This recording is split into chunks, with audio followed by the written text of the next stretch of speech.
హైదరాబాద్ అంబర్పేట్కు చెందిన BRS senior నాయకుడు B Venkatareddy పుట్టినరోజు వేడుకలు ఘనంగా నిర్వహించారు. ఈ మేరకు స్థానిక సెంట్రల్ ఎక్సైజ్ కాలనీలోని తన నివాసంలో కార్యకర్తలు, అభిమానులు, శ్రేయోభిలాషుల సమక్షంలో జన్మదిన వేడుకలు ఆనందోత్సాహాల మధ్య జరుపుకున్నారు. కేక్ కట్ చేసి సంబరాలు చేసుకున్నారు.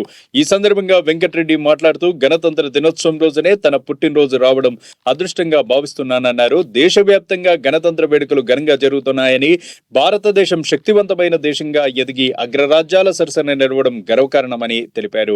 తన పుట్టినరోజు సందర్భంగా మాజీ ముఖ్యమంత్రి, బీఆర్ఎస్ అధినేత కల్వకుంట్ల చంద్రశేఖరరావు ఆశీర్వాదం తీసుకున్నట్లు పేర్కొన్నారు. తన పుట్టినరోజు వేడుకలకు హాజరైన కార్యకర్తలు, శ్రేయోభిలాషులకు హృదయపూర్వక కృతజ్ఞతలు తెలిపారు.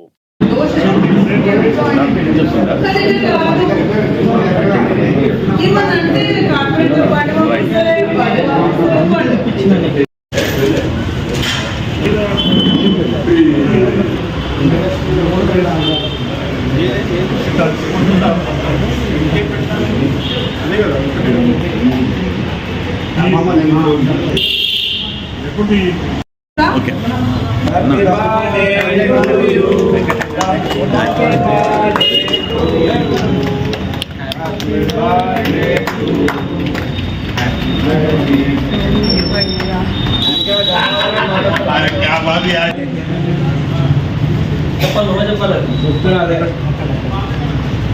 అన్న కొంచెం పెట్టండి.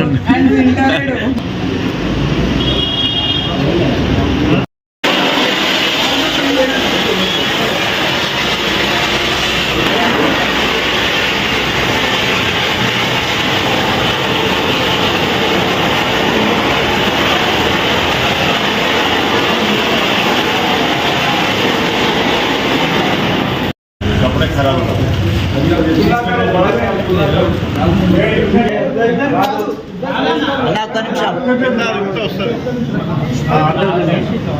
సిరానా ఒకసారి చూడు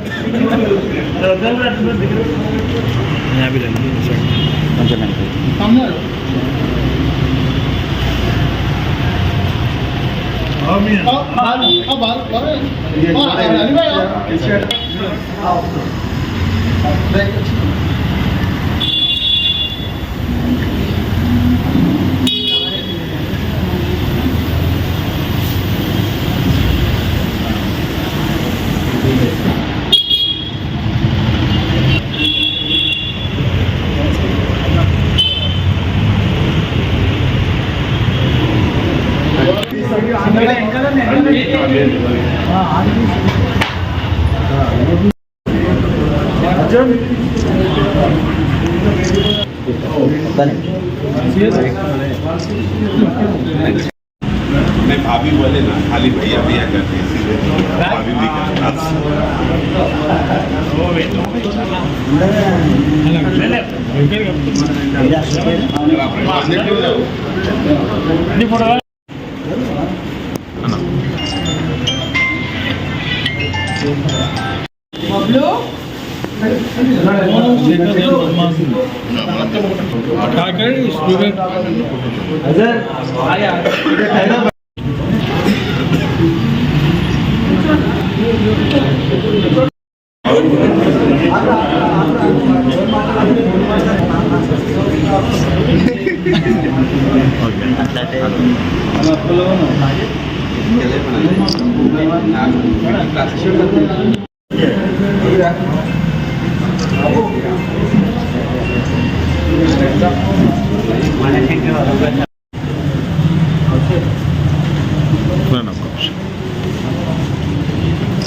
ओके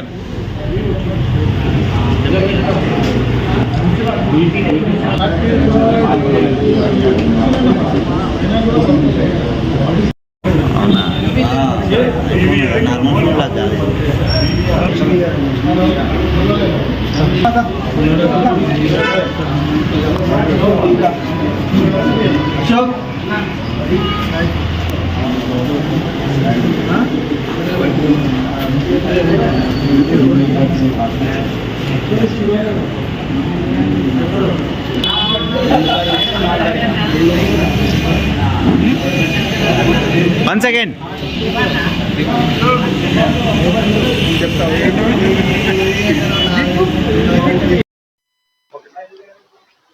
ఈరోజు 77వ గణతంత్ర దినోత్సవ శుభాకాంక్షలు. 77 సంవత్సరాలు పూర్తి చేసుకున్న సందర్భంగా రాజ్యాంగబద్ధంగా ఏర్పడ్డటువంటి ఒక దేశం ఇది. ఈరోజు ఒక శక్తివంతమైన దేశంగా అగ్ర రాజ్యాల సరసన నిలబడడం ఎంతో సంతోషకరమైనటువంటిది. ఆర్థికంగా కానీ, రక్షణ రంగాల్లో కానీ, అంతరిక్ష రంగాల్లో కానీ, అన్ని రంగాల్లో కూడా అంతర్జాతీయ స్థాయిలో ప్రపంచ దేశాలకు ధీటుగా ఏర్పడడం అనేది ఎంతో సంతోషకరమైనటువంటి విషయం.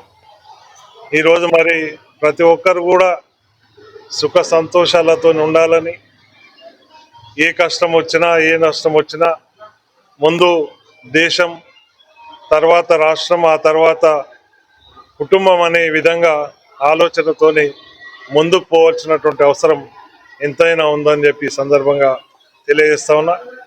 గణతంత్ర దినోత్సవం రోజున మరి నాకు జన్మనిచ్చినటువంటి తల్లిదండ్రులకు నేను ఎంతో రుణపడి ఉంటా. మరి ఈరోజు శుభాకాంక్షలు తెలిపినటువంటి ప్రతి ఒక్కరికి కూడా నేను వారికి నా యొక్క ధన్యవాదాలు తెలియజేస్తూ ఉంటా. మరి నా ఆశీర్వాదం కోరినటువంటి ప్రతి ఒక్క వ్యక్తి కూడా మరి వారిని ఎల్లవేళలా వాళ్ళకి ఏ అవసరం వచ్చినా కూడా తోడుంటాను. వారు కూడా అదేవిధంగా నాకు తోడుండాలని చెప్పి కూడా ఈ సందర్భంగా నేను తెలియజేస్తాను. ఈ సందర్భంగా మీకు ఏదైతే ఇన్ఛార్జ్ ఇచ్చారు సార్, మీరు ఏ విధంగా నిర్వహిస్తారు? బీఆర్ఎస్ పార్టీ మరి నాకు సమన్వయకర్తగా ఈ ఎన్నికల్లో, మున్సిపల్ ఎన్నికల్లో ఎల్లంపేట్ అనేటువంటి ఒక మేడ్చల్ అసెంబ్లీలో ఉన్నటువంటి మరి మున్సిపాలిటీ నాకు ఇవ్వడం చాలా సంతోషకరం. అది ఒక పెద్ద మున్సిపాలిటీ, దాదాపుగా 23 వార్డులు ఉంటాయి. మరి ఇప్పుడున్నటువంటి ఒక వాతావరణంలో బీఆర్ఎస్కి ఒక మంచి అనుకూలమైనటువంటి ఒక వాతావరణం కనపడతా ఉంది. ఎందుకంటే మొన్న సర్పంచ్ ఎన్నికల్లో ఏ గుర్తు లేకుండా పోటీ నిర్వహించేటువంటి ఒక ఎన్నికల్లో దాదాపుగా 40% సర్పంచులు గెలుచుకోవడం నిజంగా ఇది చాలా సంతోషకరం. ఏ పార్టీ అయినా కూడా ఏ రాష్ట్రంలో అధికారం ఉంటే ఆ రాష్ట్రంలో అధిక స్థానాలు సంపాదించి ఎక్కువ స్థానాలు అధికార పార్టీకి వచ్చేటువంటి అవకాశం ఉంటుంది. కానీ ఈసారి బీఆర్ఎస్ పార్టీకి 40% రావడం అనేది చాలా సంతోషకరం. రేపు రాబోయేటువంటి మున్సిపల్ ఎన్నికలు మరి పార్టీ గుర్తుల మీద జరిగేటువంటి ఒక ఎన్నికలు. ఈరోజు కాంగ్రెస్ ప్రభుత్వం మీద వ్యతిరేకత, వారు ఇచ్చినటువంటి ఒక 6 గ్యారంటీలు కానీ, 420 హామీలు కానీ ఏవి కూడా అమలు చేయనటువంటి ఒక పరిస్థితి ఈరోజు ఉన్నది. ఎందుకంటే రైతు బంధు ఎగ్గొట్టాడు, 6 గ్యారంటీలు ఎగగొట్టాడు, 42 హామీలు అసలే లేదు. ఏమైనా కూడా కక్ష సాధింపు చర్యగా మరి సిట్ అని, హైడ్రా అని, అదేవిధంగా కాళేశ్వరం అని, కార్ రేసింగ్ అని కేసులు పెట్టి కాలయాపన చేసేటువంటి ఒక పరిస్థితి కాంగ్రెస్ ప్రభుత్వం చేస్తుంది తప్ప ప్రజల యొక్క సమస్యలు కానీ, ఆర్థికమైనటువంటి విధానాల నిర్ణయాలు కానీ ఎక్కడ కూడా తీసుకుంటలేదని చెప్పి సందర్భంగా తెలియవస్తున్నా. ఈరోజు ప్రజల్లో చాలా వ్యతిరేకత ఉంది. ఇప్పుడు జరిగేటువంటి ఒక మున్సిపల్ ఎన్నికల్లో ప్రజల యొక్క వ్యతిరేకతను బీఆర్ఎస్ పార్టీ అనుకూలంగా మార్చుకుంటుంది. నాకు ఇచ్చినటువంటి ఒక ఎల్లంపేట మున్సిపాలిటీని కూడా తప్పకుండా బీఆర్ఎస్ ఖాతాలో వేయడానికి నా యొక్క శాయశక్తుల కృషి చేస్తానని చెప్పి ఈ సందర్భంగా తెలియజేస్తాను. సందర్భంగా మిత్రులు, శ్రేయోభిలాషులు, వారితో పాటుగా ఈరోజు మాజీ ముఖ్యమంత్రి, తెలంగాణ తొలి ముఖ్యమంత్రి వారి యొక్క ఆశీస్సులు కూడా ఈరోజు తీసుకొని రావడం అనేది జరిగింది. వారు తప్పకుండా మీరు వృద్ధిలోకి రావాలని, మీ వెనకాల మేము ఉంటామని చెప్పి వారు ఆ రకంగా ఆశీర్వాదం ఇచ్చారు. తప్పకుండా వారికి నేను ధన్యవాదాలు తెలియజేస్తాం.